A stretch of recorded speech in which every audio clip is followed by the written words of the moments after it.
Hey, this is Frank. You're listening to an Origins episode of the Unbecoming Platypus podcast. Do you ever feel like you have friends who sometimes just don't get each other? This is a podcast that I recorded with two of my friends, Jake and Noah. We find out the hard ways we struggle to communicate better and sometimes succeed, but sometimes not. For years, the three of us have talked about communication and how it's sometimes easier said than done. Even when we're trying to be understanding, our well-meaning intentions often get lost in translation.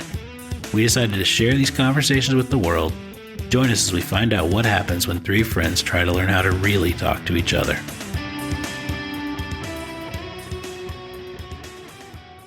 What are we talking about? Vulnerability was the plan. Is that what it was originally too? I think so, yeah. Well, last week's was the power of vulnerability. Oh, right. Okay. The power of course, it became something different. Yeah, it's Ty Lopez and Grant Cardone, the most vulnerable of people. Yeah. I forgot that turned into something else. Yeah, exactly. Yeah. All right, so we started with the least obviously vulnerable people of the world. I will say, I felt pretty vulnerable when Ty Lopez was on that screen and we're in a room with a glass door and people could see that Ty Lopez is on the screen. Yeah, I could see that. I felt pretty vulnerable. Yeah, we talked about that. Because what if it was David Goggins? What will people think of me? I think that's what it is that we have walked past this room whenever other people were watching David Goggins on an American flag show. I know. And we judged them harshly. I do think we should spend some time thinking about what could have been the reason for David Goggins being on the screen. Not in this podcast, but sometime. You walked past this room and found David Goggins? Yeah. The very first day whenever we did our first podcast over on with the an couches. American flag in the background, I think. Yes. Yeah. Like it was. Yeah. So, I mean, we are going to talk about vulnerability today. I don't see any reason to hedge it. Because last week we did, and we ended up on something totally different. You guys watched the video? I've watched it as many times in my life, but none recently. No, it's sad. I watched it recently. I know. It was. Yeah. I really enjoyed that actually because I haven't seen you in a group situation in quite a while. Uh-huh. And then I was like, "Oh yeah, this is what 10 years ago was like." It's just interesting to see you interact in a group environment as opposed to like a very close knit environment. I was involved for a while. Yeah, and it got really hot, and I walked out of the room. This is in no way supposed to be a judgment. It is a beautiful quality about who you are as a unique individual. I just hadn't seen it in a while, and I forgot about it. Yep. I also found it surprising when I walked in that other room to be by myself, and there was someone else in there.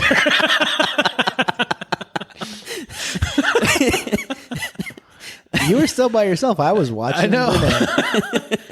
Like, oh, this is the by yourself room. Stop coming in here, people. There's four corners, okay? We don't have to be here together. And then he said, if you would have came earlier, we could have watched this Brene Brown video together. And I'm like, you don't understand why I'm here. At all. We should have just cast it and everyone watched Brene Brown. Yeah, we should have. I agree. It's interesting. I think at the time that I first watched it, it was like groundbreaking and provoking from the very beginning. And this time I was like, where's the meat of this video? Oh, yeah. That's just because of how you've changed, I think. That's 100% what there it are is. humans that this is pure meat, this video. I mean, they just couldn't need it more. Yeah, 100%. But, I think many of us have changed about that area. Yeah, so for me, I think about vulnerability as it relates to a sense of belonging and a sense of like actual acceptance and authenticity.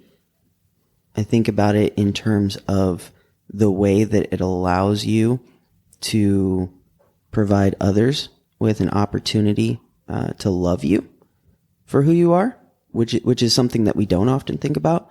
We think about the ways that it takes courage to be vulnerable, but we don't think about how the people in our lives that we have intimate relationships with don't actually have the opportunity to embrace us for who we are unless we put ourselves out there.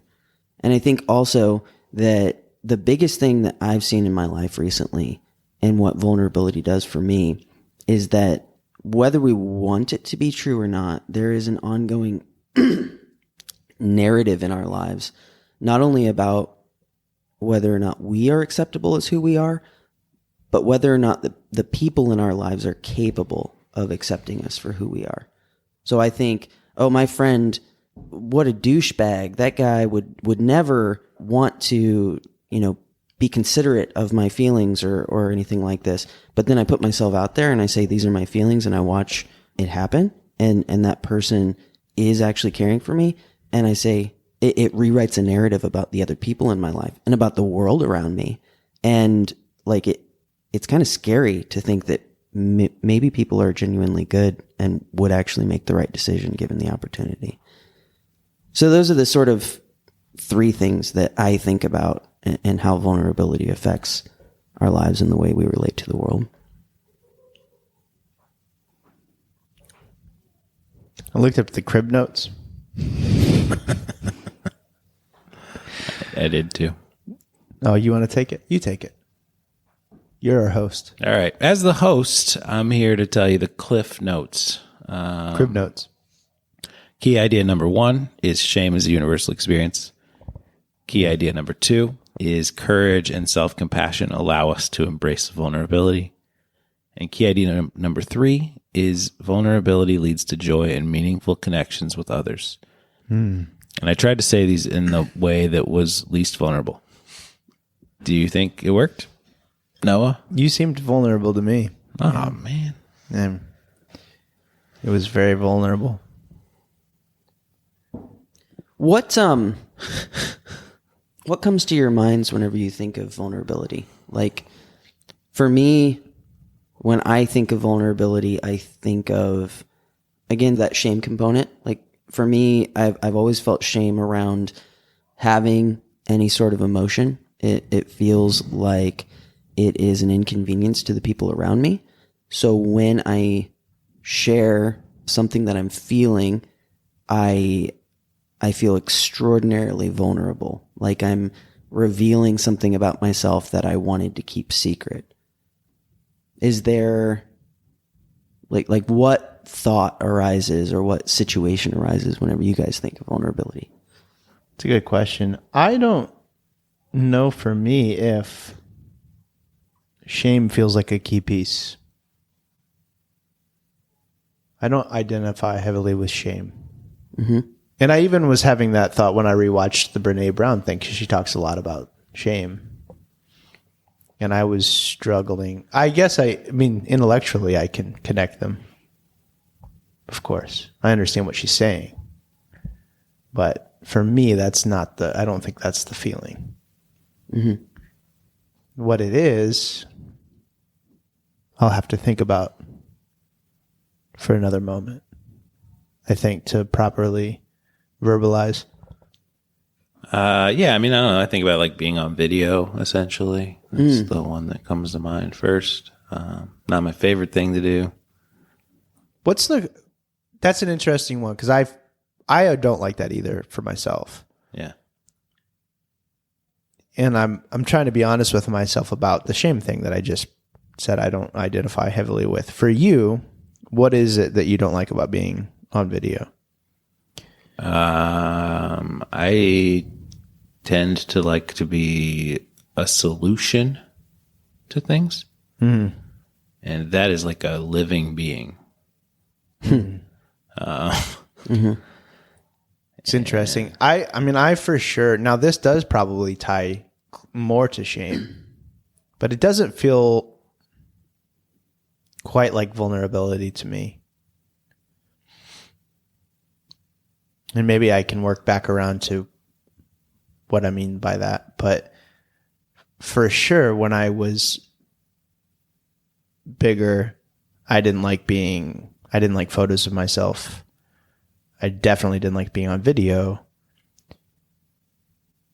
But I still don't, even now, really like those things.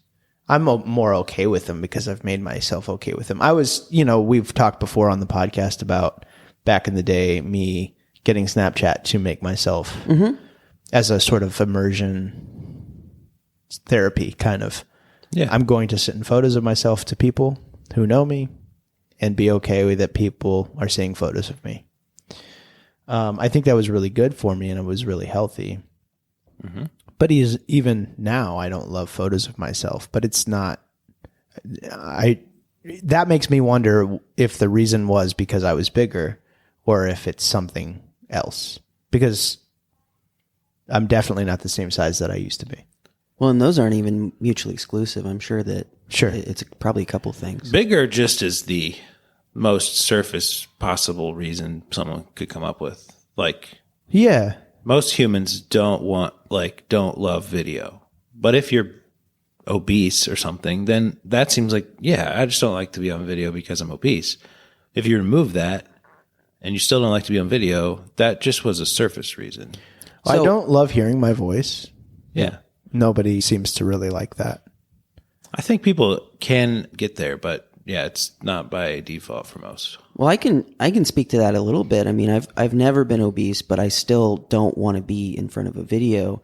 For me, at least what I think it is that I don't like to present myself as an authority in any sort of sphere, because that makes me vulnerable to someone disagreeing with me and saying, who are you to speak to this, problem or whatever?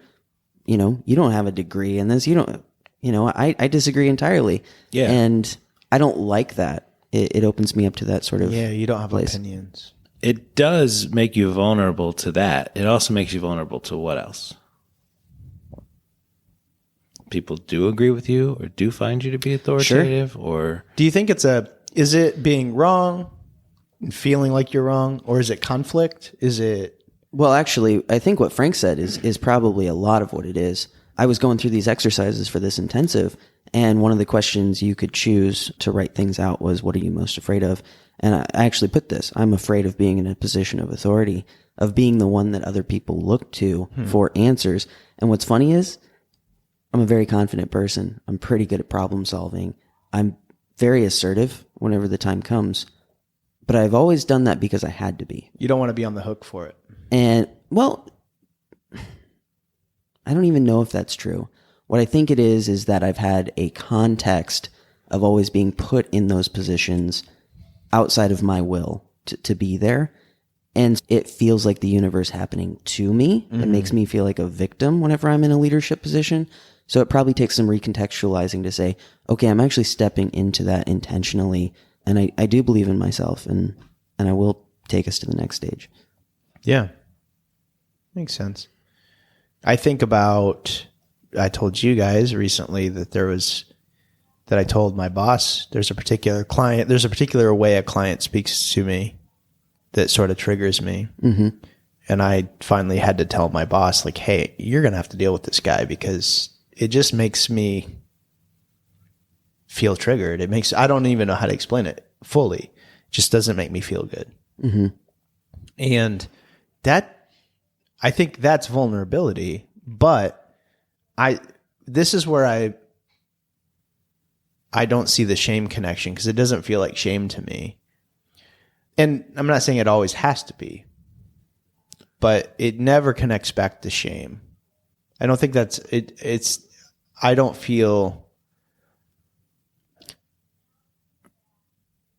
just don't feel any connection to shame with that. So it's vulnerability because it puts you in this position to either be accepted or not accepted. Like, hey, boss, I don't want to be in this position.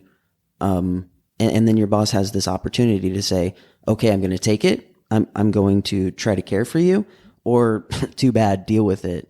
So that is a vulnerable position. Mm-hmm. But you're saying, like, it doesn't relate back to your identity or something. Yeah. You weren't like ashamed to say, I'm uncomfortable with this and I don't want to have to deal with it. Not in any way. It didn't bother me. I didn't know about that until I did other work, but I still don't see any connection to shame for me.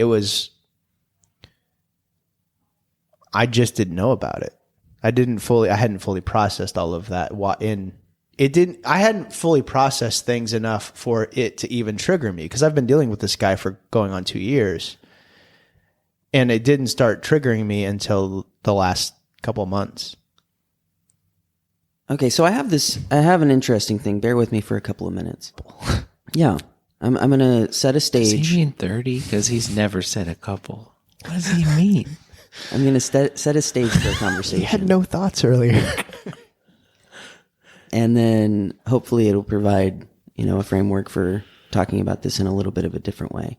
When I first was going through my separation, I read the book Atlas of the Heart by Brené Brown, actually. And it was one of the first times that I had really engaged with vulnerability in a sort of like one-to-one battle sort of way. Like, I'm actually doing some work with this. And one of the things that really stuck out to me was her definition of acceptance. And she said that one of the things that surprised her most in the research was that the opposite of acceptance was something that actually sounds much like a synonym to acceptance, and that was fitting in. That's the opposite of acceptance. And the distinguishing factor here is that with acceptance, you are wholly you. You have not changed anything. You've presented yourself exactly as you are. And with fitting in, you have changed, removed, hidden pieces of yourself in order to be accepted by a group. So it's not true acceptance. And I thought that was really interesting, because she then goes on to say that there is a direct correlation between our ability to feel truly accepted and our ability to be vulnerable. I have to actually present myself as who I am in order to watch others accept me for that person holistically. That to me was revolutionary, because as an Enneagram 7, I had been deep in this unhealthy place as the 1, and shame was a ruler in my life. It was a driving factor in my life. What I did or didn't do was based on what other people would think of me and who I wanted to be. And this is the piece where I wanted to have this conversation, because as an 8, one of your defense mechanisms almost is to be that prickly person, is to say, this is who I am. I'm going to aggressively assert myself as all of it. And either you accept me for all of it or you don't. Right? Last night, when Andrew and I were playing that card game and you guys wanted to start the gift exchange, he was like, all right, I guess we can stop. And I looked at him in the eye and I said, don't let them control you.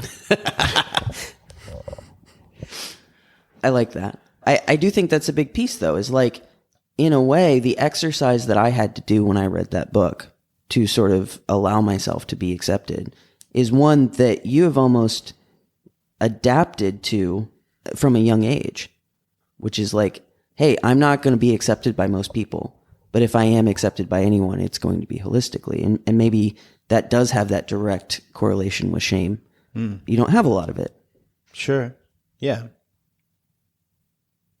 Yeah, I don't think I'm like, this is a guesstimate, and it's totally a guesstimate. I don't know if it's right or not, but I would guess that you have a strong override to shame so that you wouldn't tolerate it. So if you know it's about to come, you're going to make sure you don't get there.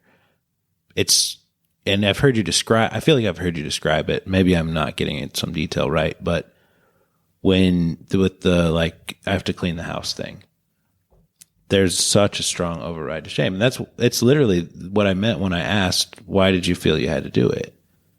Like, what, like you didn't want shame for your family or something there was, but to me, I would be like, I'm going to clean some major areas or something, then I'm going to go to bed and it's going to be okay.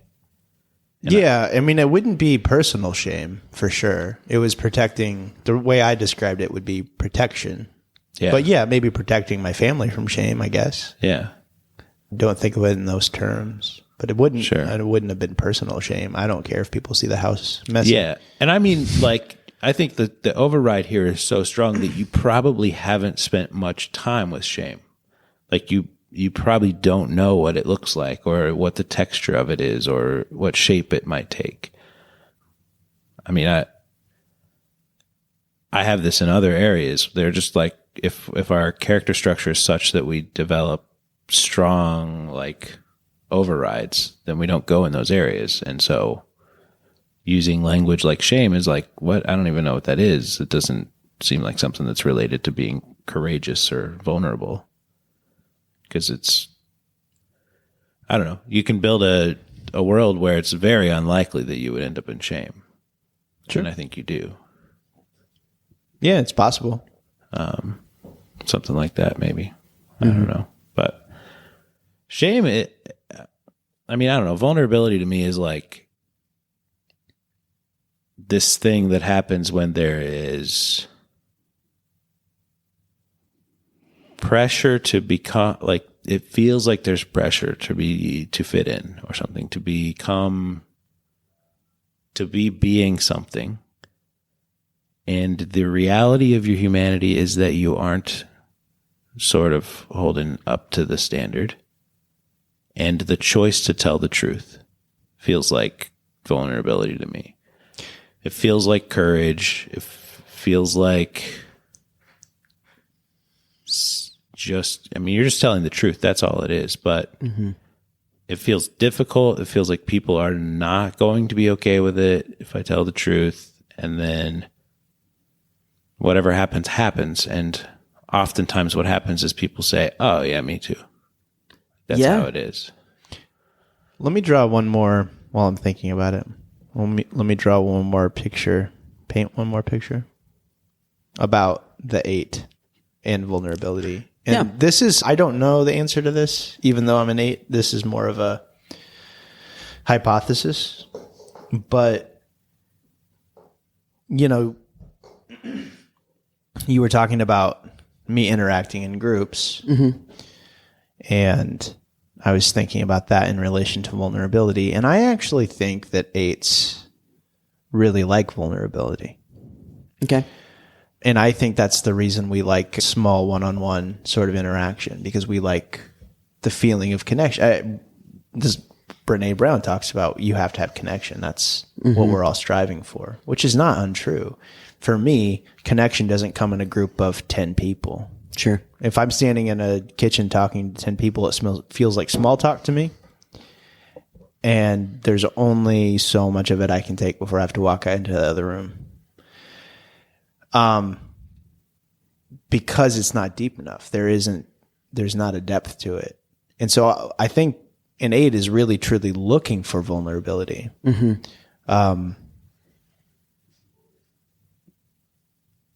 In one-on-one connections. And like, it's not hard for me, I don't think, to be vulnerable with like Amy, for instance, like, because I want to connect with her, and it feels like something I want. Yeah. But I'm just not interested in it if it's on a superficial level. Sure. I think you're right. I also think there's a shame override there where, I can't think of a good example, and there's no way you would say it anyways, but if you were to, in that large group in the kitchen, say, I'm feeling really lonely without Amy here, the risk of shame in this is super high. The connection is super high, though. I don't think that I would have a hard time saying that. Well, it's funny, actually. I'll interject real quick, because as you were talking about your experience with vulnerability as an 8, something from like 5 years ago came up in my mind. I had totally forgotten. You used to talk about vulnerability as a shield.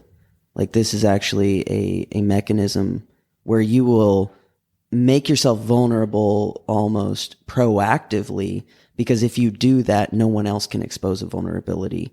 And I guess the other way that I want to position this a little bit is that I think the way you deal with shame, vulnerability, all that stuff is sort of an anomaly in the world. So like, definitely, we could spend a lot of time talking about this, but I think it may actually be instructive or insightful to compare and contrast these and get almost a a more holistic view of it. Yeah, and that is still vulnerability. It is just being in control of it. Again, an 8 doesn't like to be out of control. We don't necessarily have to be in control, but we don't like to be controlled. Yeah. So it feels much better, like you said, just to get out, or maybe you said it, just to get out ahead of it, just to say, and I'm not talking about vulnerability, I'm talking about anything. Yeah. So just to say, all right, well, let's just deal with this thing, as opposed to feeling like you get stumped on me. Sure. I view most sort of psychological states a continuum. I could be wrong or right about this, or a little bit of both, but I think there's a normal range of most states, and I see those expressions as being either deflated on one side or inflated on the other. I think in terms of vulnerability, most people have this shame mechanism, which is the sort of deflated form of it, and then yours, by contrast, would be that sort of inflated form. When I think about vulnerability and why it's so hard for most people, it's really due to this biological imperative. We are social animals, and that doesn't just mean we like to talk and congregate. It means that it is more likely for us to survive in the wild if we have people helping us. For that reason, we have deep genetic fears of being outcast from our social group. If I behave in a certain way and my mom says, go to your room, I don't even want to see you right now. Oh, that deeply gets into Jake's heart and says, I can't be that because I might not survive if I continue to behave that way. I think that's sort of the mechanism that we're looking at here and how it typically works. For you, though, I mean, is almost on the other side, and it's like, hey, I'm the one, at the negotiating table here. If you want me, your son, to be a part of this, and you do, because you want a son, then you'd better accept me as the person I am, or that sort of thing. Yep. Sure, I can see that. So, Frank, you primarily are feeling that vulnerability in your life right now in terms of the video thing. You described it like, okay, this is the way I perceived what you described, because this is the way it expresses in my life, is like, I have developed this sort of intellectual world. I can exist as this concept in my mind, but whenever I actually get into the real world, bloody, sweaty, human experience, I don't really want to be that. Yeah, well, here's the thing. The thing that I think most would be valuable for the people who follow me online is to share live feed of me working out. Okay. Because it's it's the most human thing you can imagine. Like, the sets aren't perfect. I sigh. I'm tired. It's not like I just grueling sometimes. And there's this idea that like I'm doing it perfectly or something. Like I'm just showing up to the workouts and my energy's high and I always want to do that or whatever. Yeah. That ain't it. And I mean, I talk about that sometimes, but there's nothing that's like an hour and a half live feed. Like, you can just watch me if you want. Yeah. But it's not pretty. And that's vulnerability. Like, and there's a risk of shame because I'm not like some fitness guru. I don't look like a fitness person. There's tons of risk of shame in that, but that's like the ultimate expression of vulnerability. And there's super high risk of shame. Yeah. So I don't know. I try to give you the most extreme example. So for something that is so terrible, that feels so terrible to engage with, there's a reason to do it, right? And that was one of the things that Brene talked about in that video that is like one of the most viewed TED Talks of all time. Yeah. Is like the courage to present myself as who I am and to be seen has value and reward that is greater than the pain you will undergo to actually do it. So for me, like I said, there are multiple benefits to it. the first is sort of personal and my own feeling of being cared for. If I tell you I'm uncomfortable, I feel offended, as terrible as that feels to me, to actually put that out into the world and say I'm a real human. And, like there's this part of me that doesn't want to be a real human. To watch my friends and my family say, that's okay, I feel that too, but you're accepted. That has this huge benefit for me personally. And I feel like comfortable and safe in the world, which is almost an unfamiliar feeling in my life, to feel safe. Yeah. Yeah, that is incredible. And that's a part of it. There's also, like, you have very loving people in your life. Yeah. But I think there's a level of vulnerability where you find out that some people don't like you and don't accept you. And I mean, that's the coolest thing about sharing online for me, is getting all of the truth.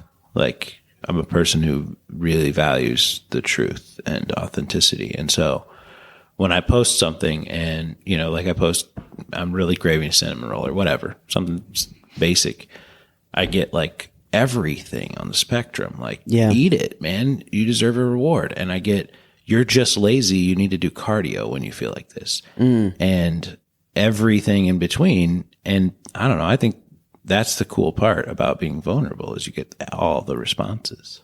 I experienced something like that, because you're totally right, when I was more in the dating world. And like, it's so interesting to watch the evolution of Jake. Whenever he was first separated and going out into the dating world, he was still pandering to the people that he wanted to be accepted by. It's like, oh, you're really hot. Oh, that's what you like? I can be that. And slowly but surely it was like, no.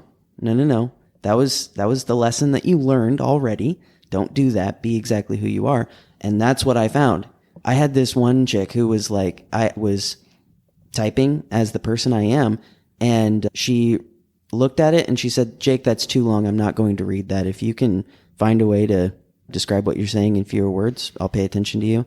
I went to respond to that, and apparently she saw the little dots bouncing too much, and she unmatched with me. Depending on how I viewed that interaction, it was either the greatest gift in the world or like a freaking spear to the heart. When it happened, I was like, oh, awesome. Great. That's a filter, isn't it? To be who I am, I'm not going to be for everyone, and it filters out the people that I don't want in my life. And then I end up with more loving people in my life. Definitely. Yeah. I mean, there are pros and cons. There are dangers. Like, I like the other views even when I'm opposed to them, because there's probably some element of truth in them. The other day someone said something like, lay off this philosophical crap and get your ass back to work. That's what we love about you, or something. And I'm like, well, I mean, I responded to it. I'm like, yeah, I mean, the philosophical crap is what informs me coming back to work. So you're going to get both. That's who I am. But I don't know. I mean, you should be vulnerable. That's my takeaway from any, like, and I have to go back through this all the time, because I find myself like, oh, I got it locked in. And then I realize there's a whole area that I'm afraid to share, or that I wouldn't tell others about, or like, it's a constant work to look at the corners of your life and be like, what am I not sharing about who I really am? For me, it's always worth sharing. Yeah. It's always worth telling the truth. But it's just part of humanity that your focus isn't on the corners. And when you see that there are parts of you that don't match what everyone knows about you, you ought to try to set the record straight or something. Sure. That's what vulnerability is for me. I don't know. And that is sort of what I view your sort of mechanism for approaching the world, Noah, is like, it is a filter.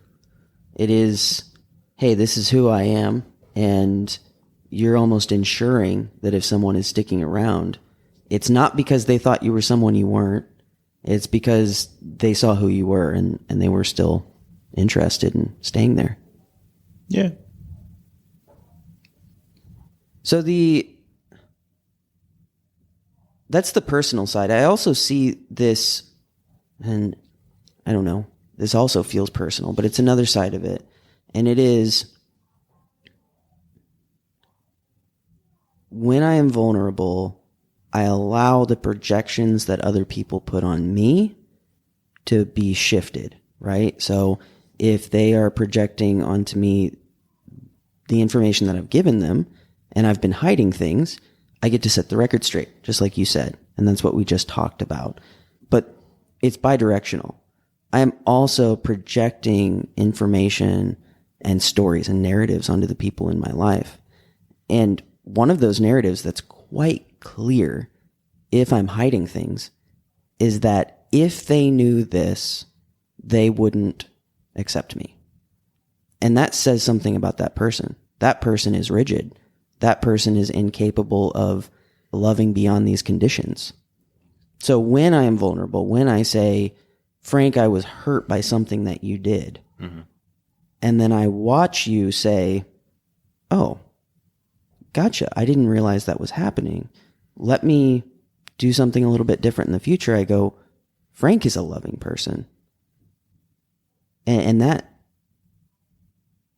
is the antidote to a particular type of mental poison that I have that I didn't realize I had, which is, I don't believe people are capable of actual unconditional love.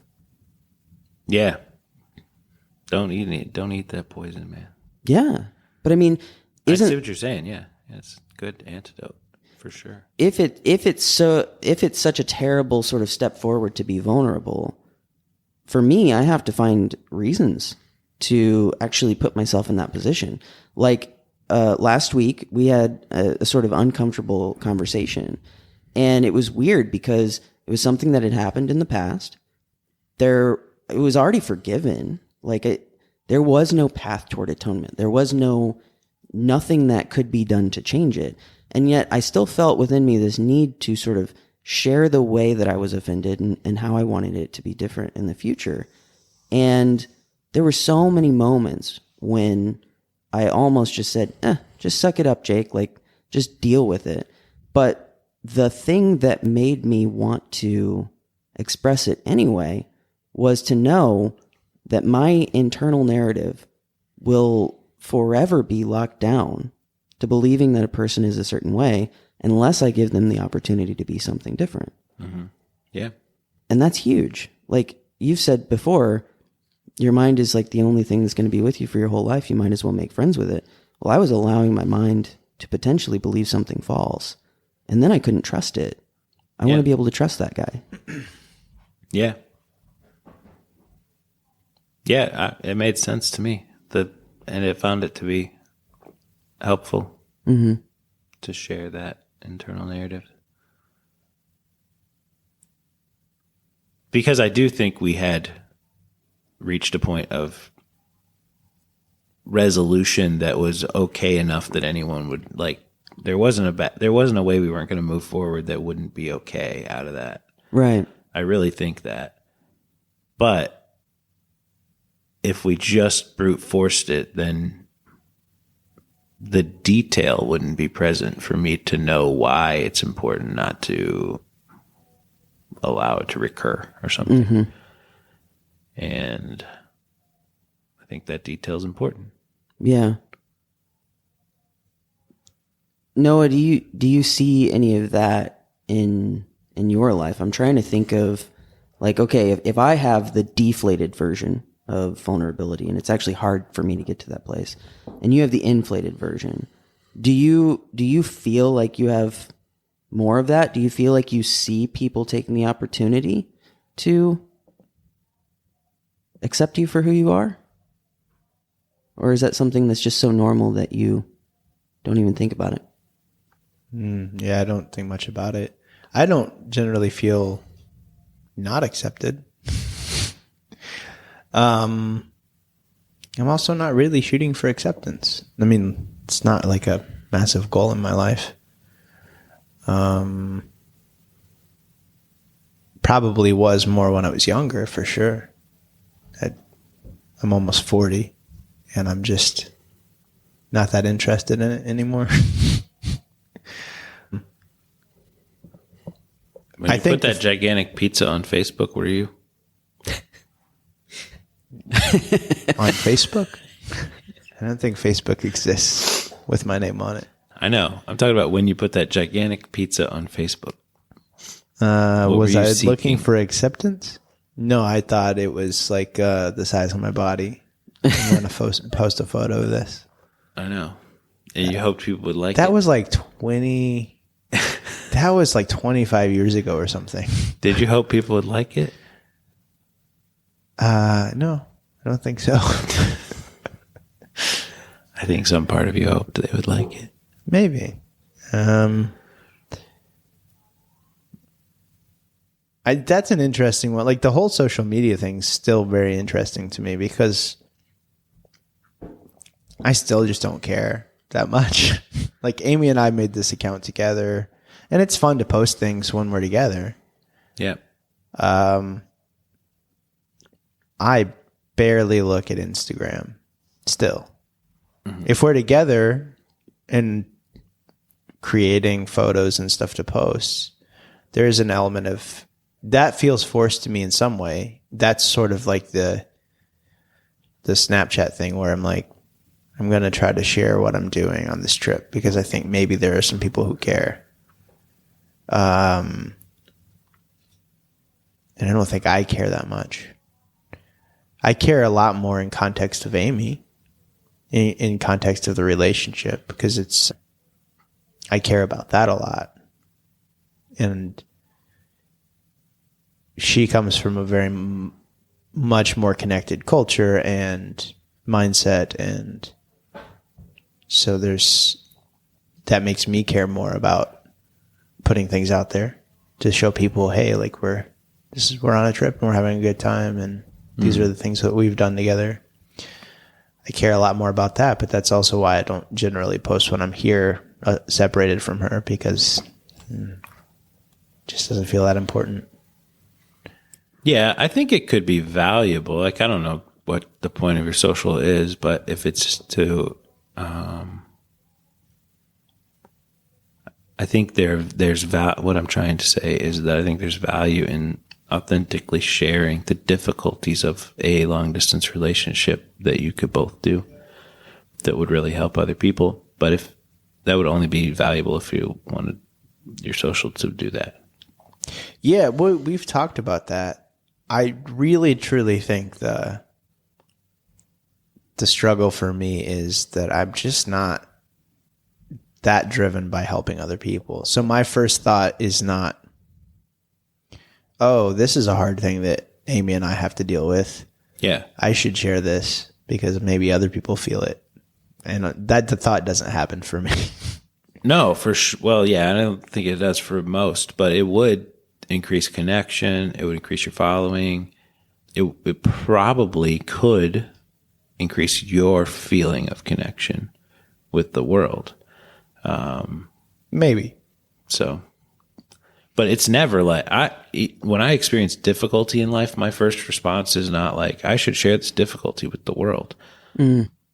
When I do, it's usually very fulfilling, but it's never like, this is the stuff. It's like, this is the stuff I don't want to talk about. That's what it's really like.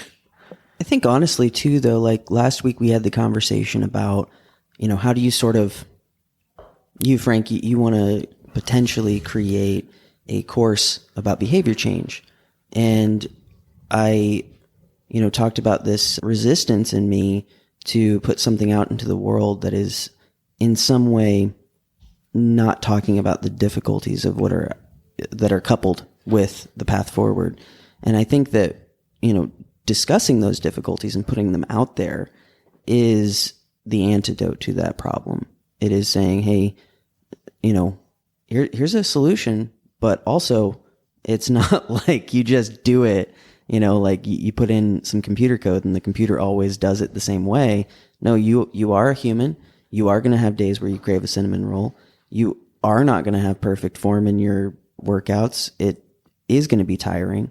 Yeah. Some days you might not do the thing. Like, definitely. There's all that. I think that's the reality of the situation, and we do live in a real place. Yeah, I agree. I'm sorry. Go for it. Does Brene talk about in that video the outcome where you are vulnerable and the result is shame? Or is it all sort of focused on that you will be loved and understood? I can't remember. I don't think she really talks much about what you just said. Yeah. It is possible, though, isn't it?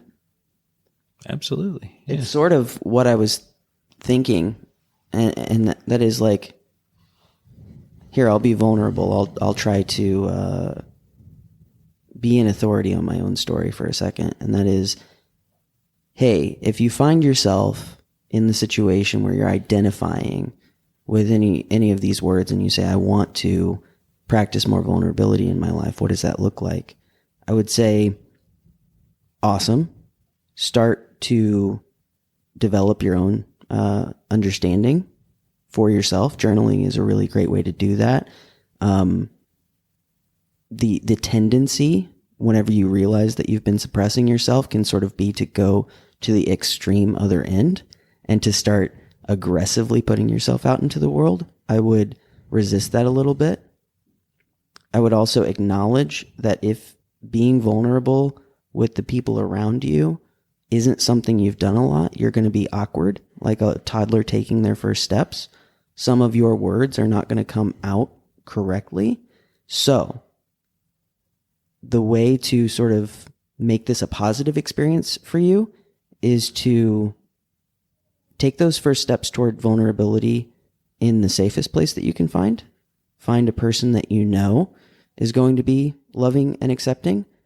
Also, if it seems like they are not understanding you, acknowledge that maybe your words are the problem and the way that you're expressing is the problem. And that if they don't understand you, that's not a sign that they don't accept you. It may just be a sign that the words are a little bit off, and that's okay. It takes practice. Yeah. Yeah, there are always there are two humans involved in any interaction. And that other person can be wrong about how they react. Like it may not even be core to what they believe. They just may be reacting out of defense mechanism. I mean, I don't know. I had a early relationship in my life where I sort of wanted it to be romantic and the other person didn't. And I expressed that. Mm-hmm. And their reaction was like, no, I don't I think we should be friends or whatever. And then for like a decade, they tried to undo that decision. But it was there are all these factors that play into this vulnerability on both sides. And so I don't know. What I'm getting at is that you should be open to letting the other person revise their draft. Yes. That's what I mean. Because what they say to you may not be what they mean. Mm-hmm. Yeah, I've seen that a lot of times in life in all kinds of different areas where someone's instant reaction is like, I've seen it a lot where people's intuition is like, this is what we should do. Like, this is, this business will work, or this idea will work, or we're all aligned. And someone says, I'm not in. Mm-hmm. And then they slowly walk that back because they were in, they just had some defense mechanism involved or something. And I don't know, just be open to revisions, I think, on both sides. 100%. One of the things that you hear a lot in these sorts of conflict dispute, formula are use I feel language.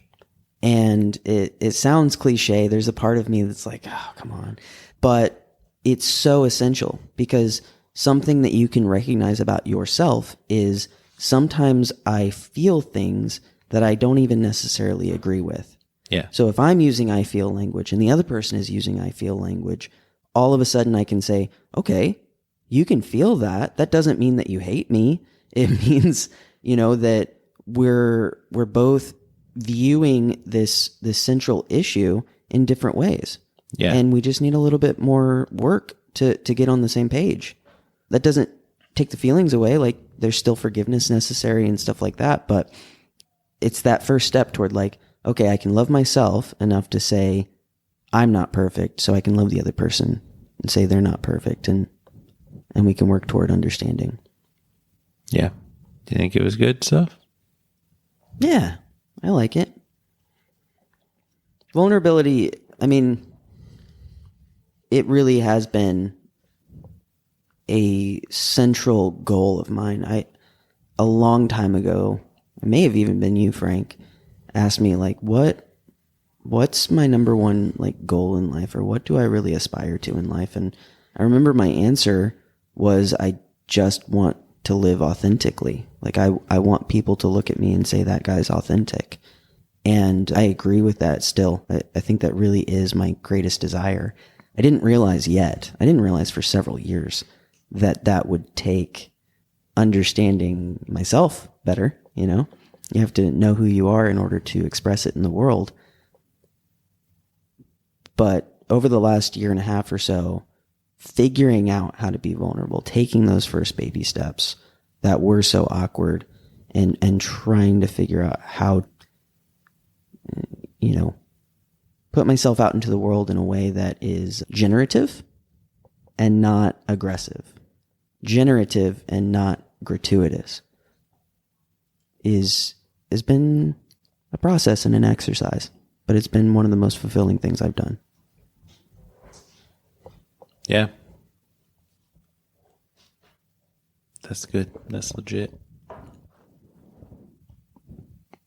What's one of the most fulfilling things you've done? I don't know. Working towards freedom.